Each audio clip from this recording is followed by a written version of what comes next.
A crutch slipped sideways on wet gravel. A woman caught the edge of a metal step and went down hard onto one knee. Rain ran off the brim of a man's cap as he stepped out of a silver Airstream and saw her there, soaked through, shaking, one hand still gripping the handle of a cracked vinyl suitcase. She did not cry. She did not ask for help getting up. She only looked up at him and said one sentence, slow and steady, like she had practiced it the whole walk down the county road. "Can I stay one night?" "Just one." The man in the cap did not answer right away. He looked past her, down the empty two-lane, then back at her face. Her name was Eleanor Whitfield, though nobody had called her that in 40 years. Everybody called her Nora. And the answer he was about to give her would, by sunrise, change everything for both of them. Stay with me on this one. Now to understand why a 68-year-old woman was kneeling in the rain on a stranger's gravel turnout, we have to back up 6 days. 6 days earlier, Nora Whitfield had buried her husband. 41 years of marriage. A green ranch house on a half-acre at the edge of a small Texas hill country town. A garden she had built one rosebush at a time. A kitchen window where she had stood and washed dishes through 3 presidents and a war. And a hit-and-run on a Tuesday afternoon that took her husband on the spot and put a steel rod through her left hip. She came out of the hospital on 2 aluminum crutches. She came out a widow. And she came out, though she did not know it yet, with no place to go. Her husband's son from his first marriage, a man named Curtis, met her at the curb of the hospital in a clean white pickup truck. Curtis did not hug her. Curtis handed her a manila envelope. He said the house had been in his father's name only. He said the bank had a lien on it from the medical bills already. He said he was sorry, but he had sold the place to a cash buyer the day after the funeral, and there was nothing left for her. He said he would drive her wherever she needed to go. Nora took the envelope. She did not open it in front of him. She looked at his clean shirt and his clean truck, and she asked him to drop her at the bus station. He did. He did not wait to see her inside. The bus took her 200 miles west to a town she had not seen since her honeymoon. She got off at a feed store because the driver said that was the last stop. She had $312 in her purse. She had a cracked vinyl suitcase. She had 2 crutches. And she had the manila envelope still sealed. She slept the first 2 nights in a motel that smelled like old carpet. On the 3rd morning, she opened the envelope. Inside was a folded sheet of yellow legal paper and a small brass key on a piece of twine. The paper had her husband's handwriting on it. 4 lines. "Nora, if you are reading this, I did not get the chance to tell you. There is a piece of land. The key fits a box at the bank in Mesa Bluff. Find it." He had drawn a little smiley face under his name, like he used to do on her grocery lists. Nora sat on the edge of the motel bed, and she did not cry. She made a cup of instant coffee. She drank it. Then she packed her suitcase, and she got on the next county bus going west. Mesa Bluff was 40 miles further out. The bus dropped her at a gas station 2 miles short of town because the line ended there. That is how Nora ended up walking on 2 crutches down a county road in the late October dusk, with rain coming sideways off the hills. That is how she ended up at a gravel turnout, where a long silver trailer sat under a single sodium light. She had seen the light from a quarter-mile back. She had aimed for it the way a moth aims for a porch lamp. She had no other plan. Now here's the thing. She was not asking him for money. She was not asking him for pity. She was asking for a roof for 8 hours. That was the entire transaction in her head. 8 hours. Then she would keep walking. Wade Holcomb had lived in that Airstream for 9 years. He had bought it for cash, hauled it onto the only piece of dirt he could afford, and parked it pointing east so the morning sun hit the kitchen window. He was 71. He had spent 43 years under the hood of big rigs. His hands were stained the color of weak tea from a lifetime of diesel and brake fluid. His wife had died of cancer the year before he bought the trailer. He had no children. He had a yellow dog named Hap that slept under the propane tank. He had a CB radio he no longer used, and a coffee tin full of fishing lures he no longer threw.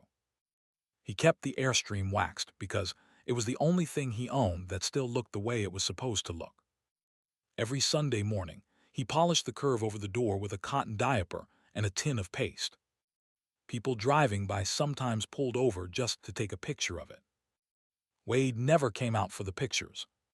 He let them have it. People in town thought Wade was rich. He was not. He had $1,100 in a coffee can under the sink and a Social Security check that ran out by the 20th of every month. But the trailer was paid for, and the patch of gravel under it was paid for, and a man who owns the ground he stands on does not feel poor even when he is. Wade was inside that night frying a pork chop when Hap stood up and growled at the door. He turned off the burner. He wiped his hands on a rag. He opened the door expecting a coyote or a lost calf. He got a woman on her knees in the rain instead. He took 2 steps down. He bent and put a hand under her elbow and lifted, careful of the crutches. She was lighter than he expected. He got her up onto the metal step. He saw the suitcase. He saw the soaked gray coat. He saw a face that looked like it had not slept in a week. She asked him the question again. "Can I stay one night?" "Just one." Wade looked at her for what felt to her like a long time. It was actually about 4 seconds. Then he stepped back from the doorway, and he said the answer that, by sunrise, would change everything. He said, "Come on and out of the rain, ma'am. Coffee is already on." Nora let out a breath she had been holding since the funeral. She came up the step. The door closed behind her. The rain kept falling on the silver roof. Inside it sounded like applause. Hap sniffed her wet shoes once, then went and laid down on her feet like he had been waiting on her arrival.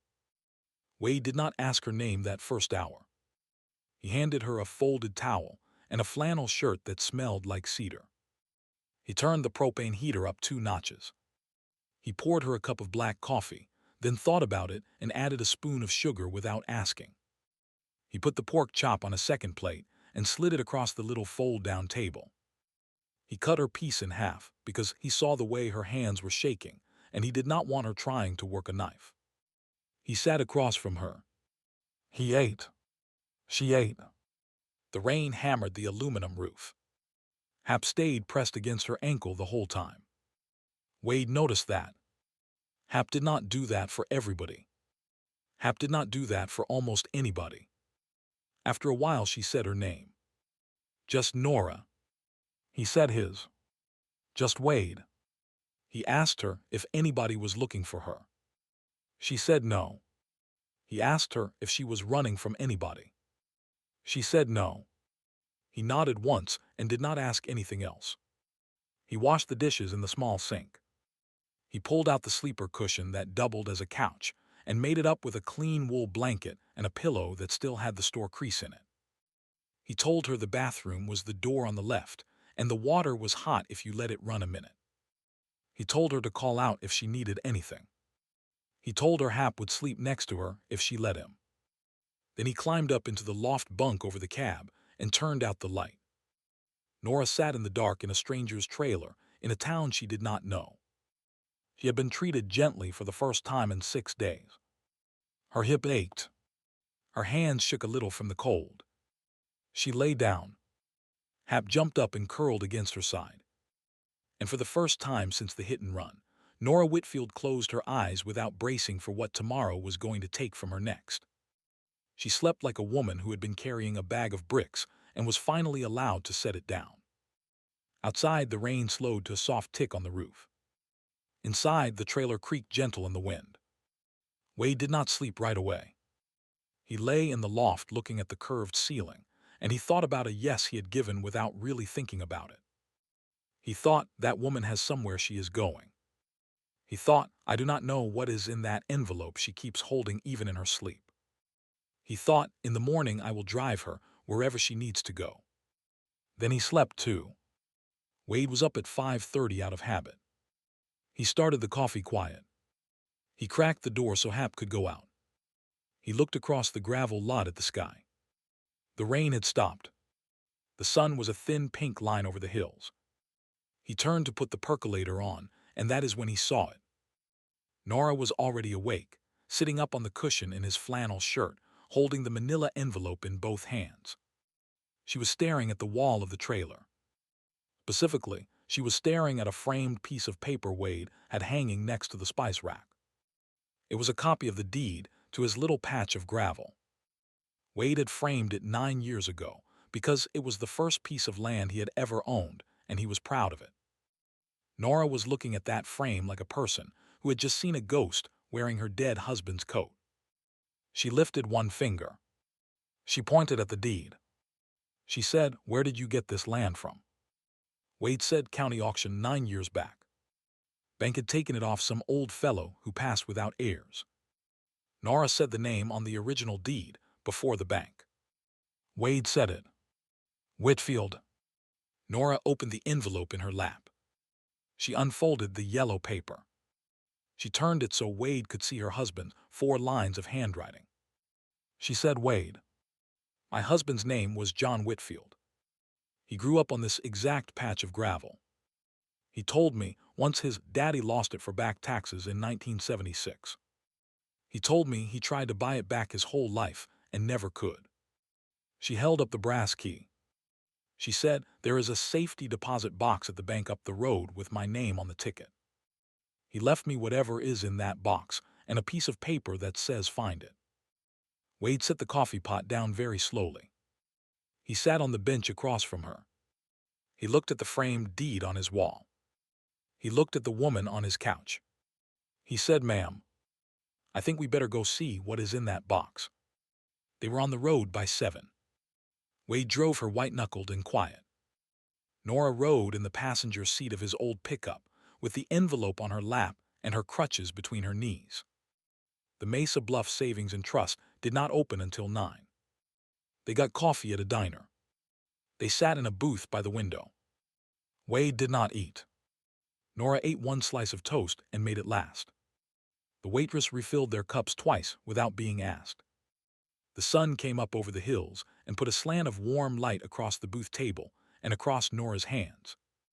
Wade watched her hands. They had stopped shaking. He took that as a small good sign. He did not say anything about it. He just slid his own coffee a little closer to her so it would be easier to reach. At 9 straight up, they walked into the bank. A teller named Bonnie took the key, took Nora's ID, took her into the back. Wade waited in the lobby with his cap in his hand. 20 minutes later, Nora came out walking slow. She was holding a folder. Her face was the color of paper. She sat down next to Wade on the lobby bench. She opened the folder so only he could see. Inside the folder was an original land deed, dated 1947, for a 40-acre parcel just outside of Mesa Bluff. The grantee was Alina Margaret Whitfield. Her name, not her husband's.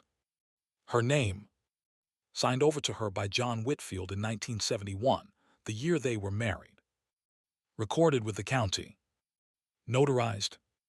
Original wax seal. Underneath the deed was a handwritten note in her husband's pen.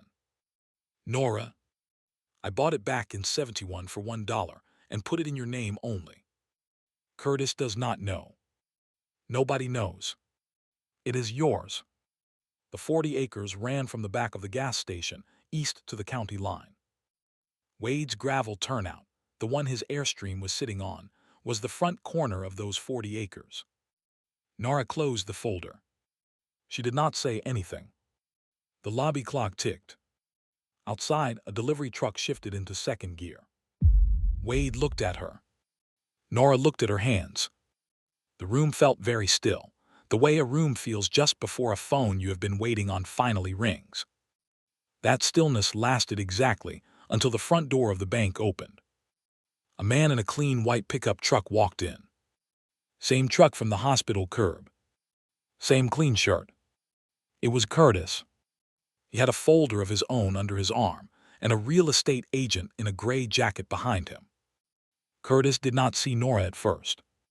He walked straight to the counter and asked for the manager by name.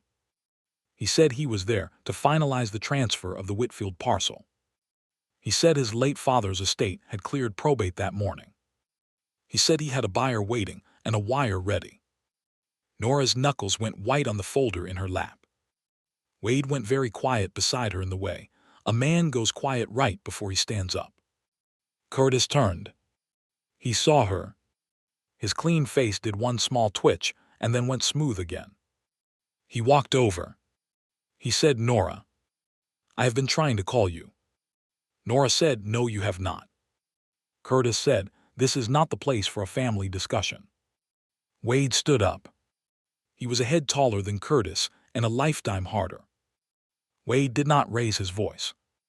He said, "Son, sit down." Curtis sat down.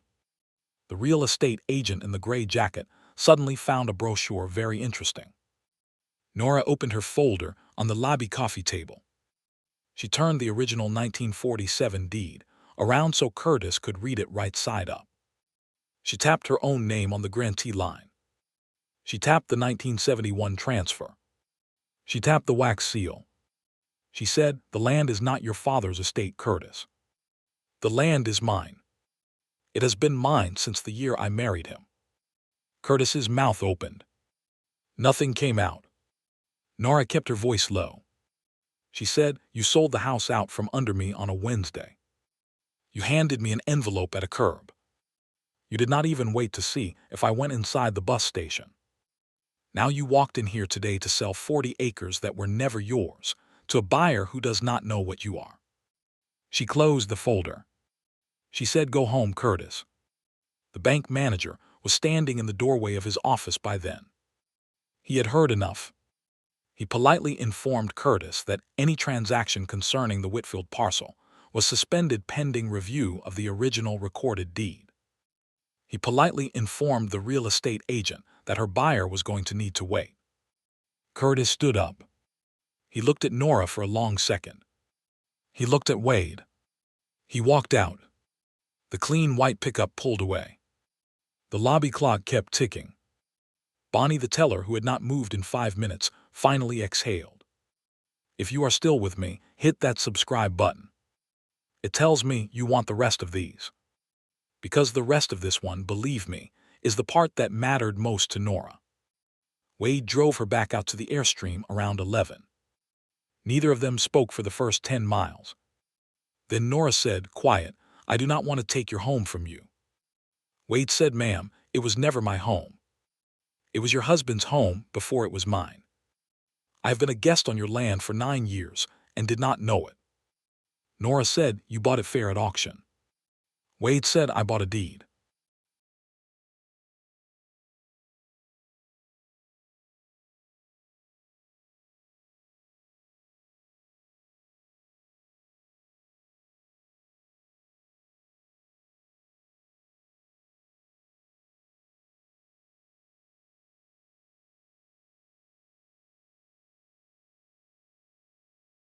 Wade said, "Then after lunch, ma'am, we are going to go find that tree."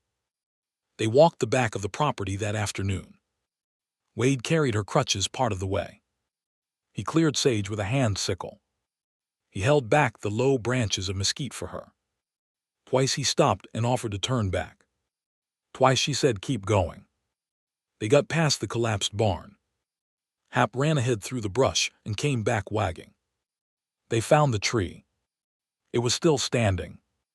80-something years old, gnarled, leaning south, with one heavy limb almost touching the ground. Underneath it, Wade saw what he had not expected to see. 2 flat fieldstones set into the ground side by side. The names had been scratched in with a nail a long time ago. John's mother, John's father, and 6 feet to the left of those 2 stones was a third stone. Smaller, newer. The dirt around it had been turned in the last few weeks. Nora put her hand on Wade's arm. She said that one is not supposed to be there. Wade knelt. He brushed dirt off the third stone with his thumb. There were 2 letters scratched into it. J. W.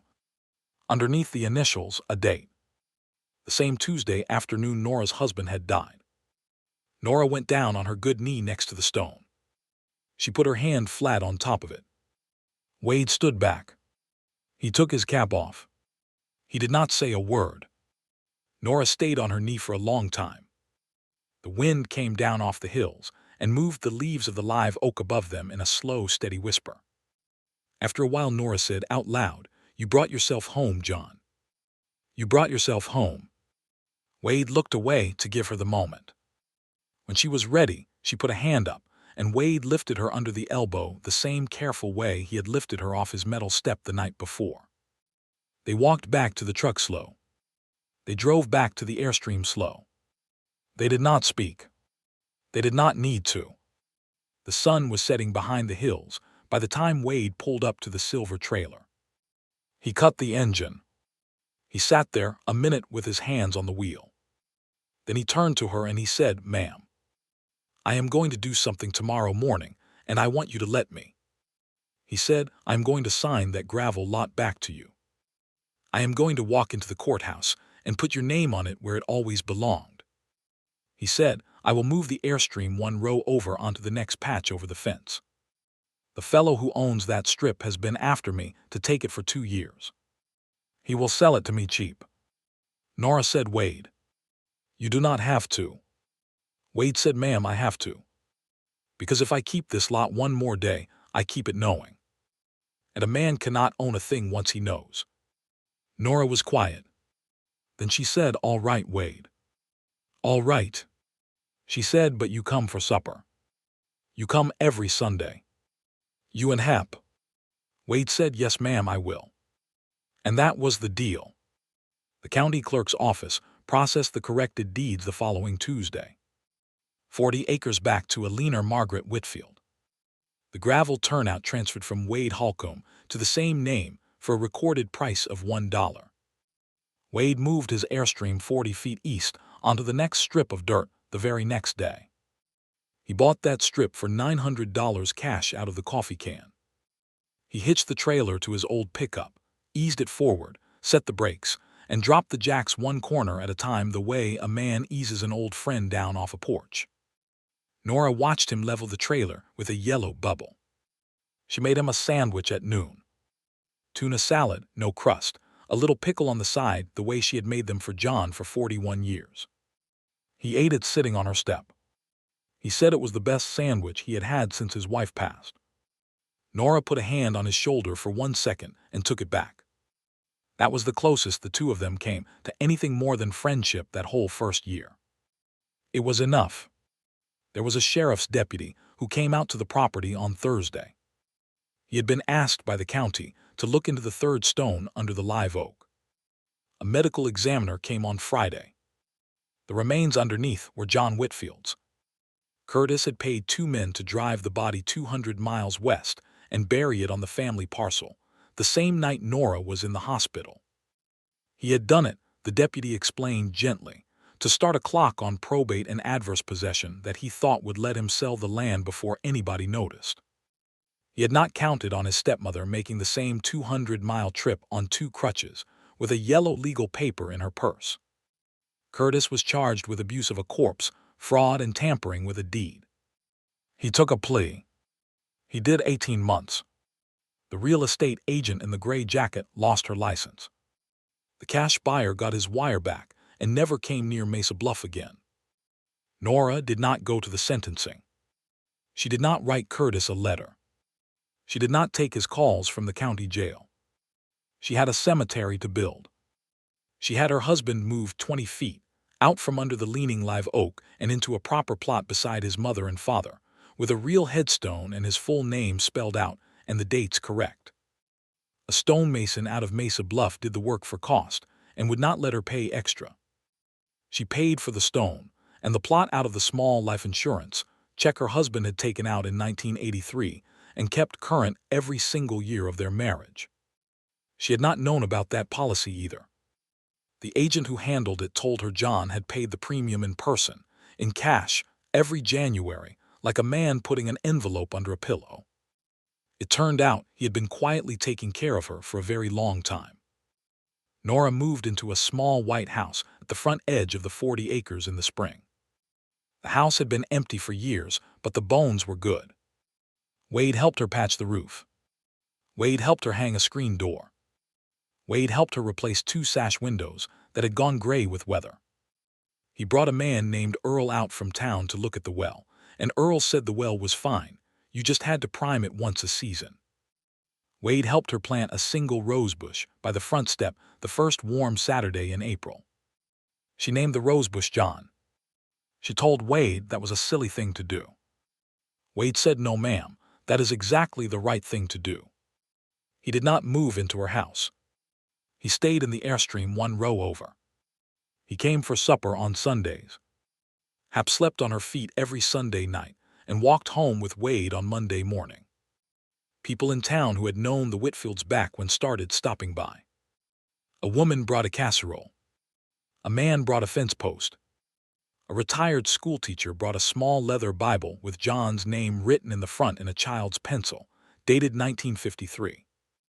Somebody brought back an old photograph of John as a boy standing under the same live oak, holding a fishing pole almost as tall as he was, grinning a gap-toothed grin straight at the camera. Nora put it on her mantel between 2 brass candlesticks she had bought at a flea market the week before. She lit one of those candles every evening at sundown. She blew it out before she went to bed. It became a small ritual. Wade saw it once through the kitchen window when he walked Hap past the house at dusk, and after that he made a point of never walking past at dusk. He did not want her to feel watched. He wanted her to have the candle to herself. The 40 acres did not become a ranch. It did not become a development. It did not become anything dramatic. The fence stayed where it was. The collapsed barn stayed collapsed. The live oak stayed leaning south. It became a quiet piece of land with 2 people on it who were finally home. On the 1-year anniversary of the night she had knocked on Wade's door, Nora walked across the gravel from her house to his trailer. The brace was off her hip by then. She still used 1 cane. The rain that night was gentle and warm. Wade was on his step with a cup of coffee. Hap was at his feet. Nora stopped in front of the silver Airstream and she looked up at him and she smiled and she said, in the same voice as the first time, "Can I stay 1 night?" "Just 1." Wade laughed. It was a small laugh, low and tired and grateful. He stood up. He stepped back from the doorway. He said the same answer he had said 1 year before. "Come on in out of the rain, ma'am. Coffee is already on." Nora came up the step. The door closed behind her. Hap followed her in like he had been waiting on her arrival. The rain kept falling soft on the silver roof. Inside it sounded like applause. And that was the answer that changed everything. Not a speech. Not a grand gesture. Not money. Just 1 tired man in a clean trailer on a borrowed patch of gravel who looked at a stranger on her knees and said yes. "Yes, ma'am. Come in. Coffee is already on." That was all it took. That was all it ever takes. 1 yes said plain and said quick, from a tired man to tired woman on a wet step in October.